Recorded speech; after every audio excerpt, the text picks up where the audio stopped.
Hey everyone, it's Michelle Alexandria with the Eclipse Magazine. Today I'm actually reviewing Sony's brand new UHD player, the UBP X800.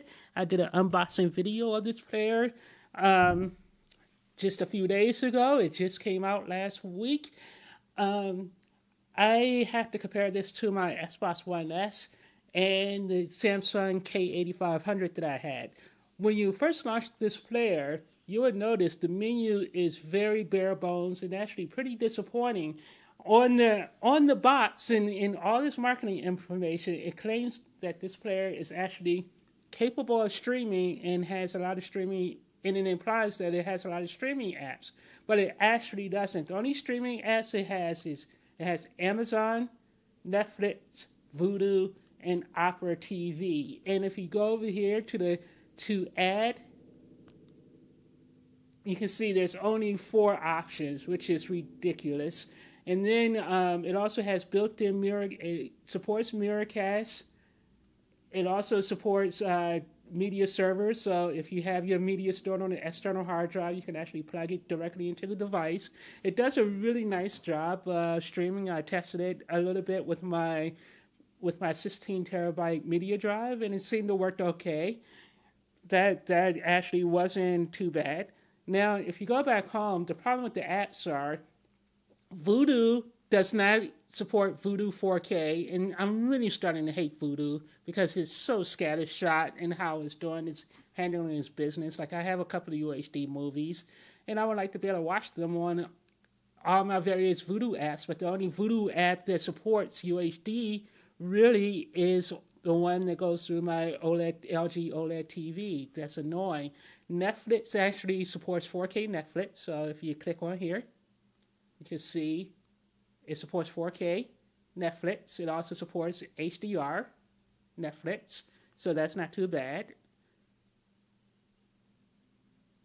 And if you go to Amazon, I really love the Amazon app here because Amazon 4K is really annoying because in most cases, it's really hard to find the 4K content on Amazon, but on this TV, it's really nice because it's up front and center, so you can actually see it right here. Whereas the Amazon app on my NVIDIA Shield, my Xbox, and my PS4, you have to really hunt and peck for stuff, so it's really nice. And here, let me actually show you a little bit of the 4K.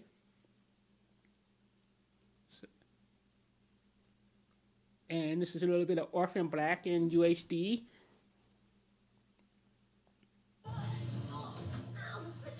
Now, and the one annoying thing about this setup is the fact that the annoying thing about this setup is the fact that with Amazon, with the streaming app, it takes forever for the 4K to actually kick in, because look how blurry this is, and it's a good 10-15 seconds before it finally kicks in. You see it's finally kicked in,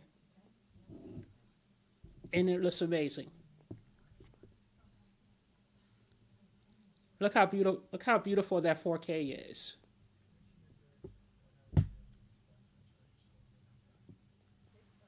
Okay, so let's go back out of here.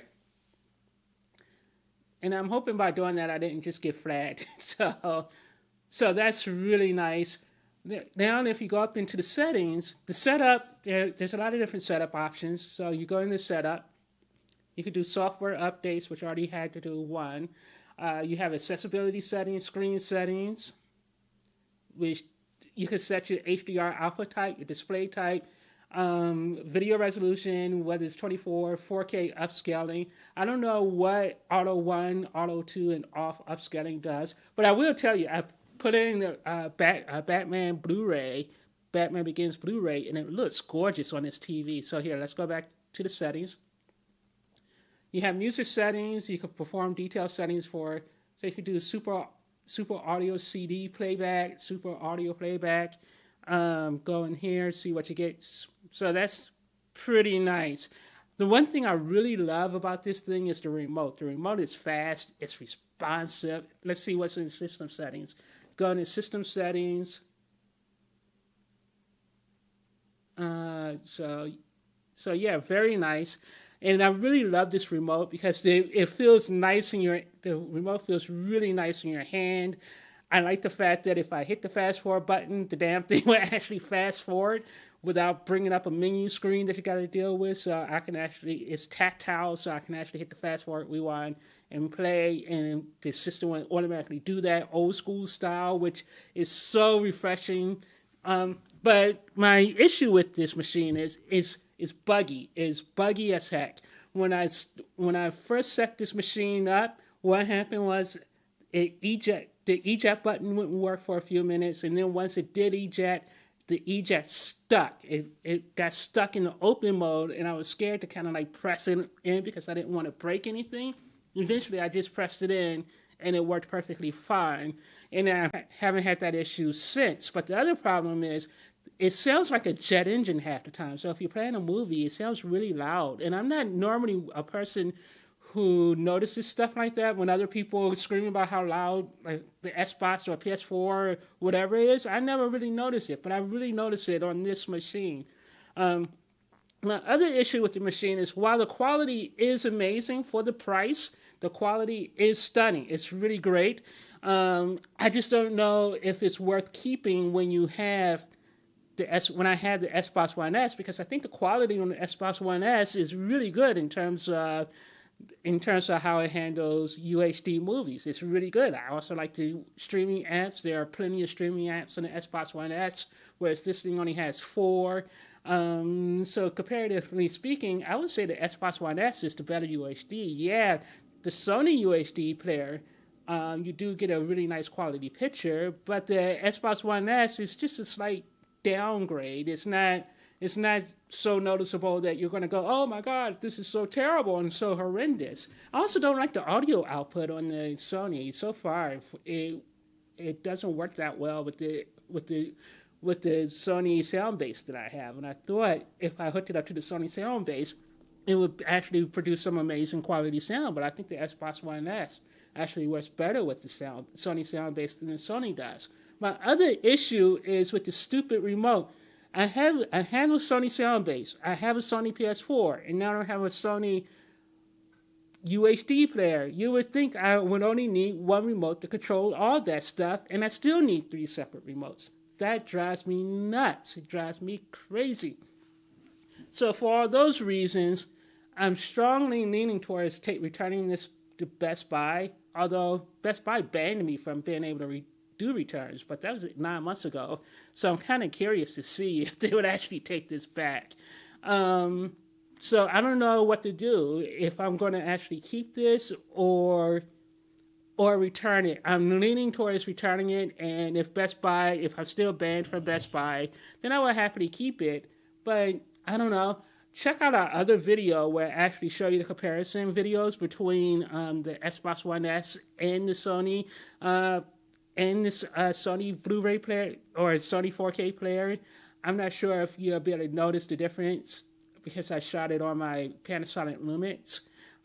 But I would be curious to get your comments on if you really do notice the difference. I noticed the difference. I will say I noticed the difference. I just don't think that difference is worth $300. I would rather take that money and get other stuff. Not to mention, Sony just kind of pisses me off with the way they do their business. Like their digital copy codes for their UHD movies, you can only redeem them. You can only watch the the 4K version on a specialized Sony app that only plays on their TV. That is really crappy. And I would think that app would be available on this stupid Blu-ray player so I could watch the 4K Blu-ray digital copies I have from Sony movies, at least on this system, and I can't. And that's just crap. It really is. And I still say Sony should have just added a Blu-ray player to the PS4 Pro and called it a effing day.